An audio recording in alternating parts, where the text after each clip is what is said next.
ഒരു high school basketball game നടക്കുകയാണ്.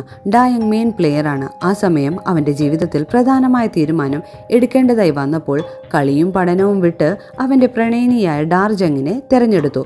പക്ഷെ ജീവിതത്തിൽ പിന്നീട് അവർക്ക് ഒത്തിരി ബുദ്ധിമുട്ടുകൾ സഹിക്കേണ്ടി വരുമെന്നതിനാൽ വർഷങ്ങൾ പിന്നിട്ടപ്പോൾ ഡായങ്ങും ഭാര്യയും ഡിവോഴ്സിൻ്റെ വക്കിലാണ്.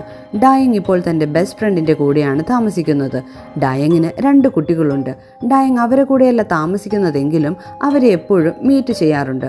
ഒരു ദിവസം ഡായങ് വാഷിംഗ് മെഷീൻ നന്നാക്കാൻ ഒരു കസ്റ്റമറുടെ വീട്ടിൽ പോയപ്പോൾ അവിടെ ഒരു ലീഫ്ലെറ്റിൽ നിങ്ങൾക്ക് ഇനിയും ചെറുപ്പമാകണമോ എന്ന് എഴുതിയിരിക്കുന്നു. ഡായങ് അതിന് അതെ എന്ന് പറഞ്ഞു അവിടെ നിന്നിറങ്ങി.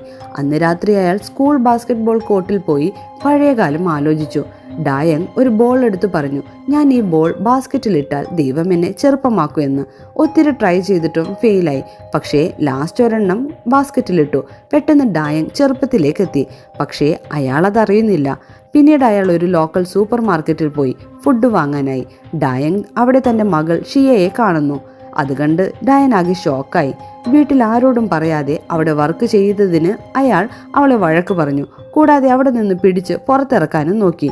ഷിയയ്ക്ക് അറിയില്ലല്ലോ ഈ യങ് ബോയ് തൻ്റെ അച്ഛനാണെന്ന്.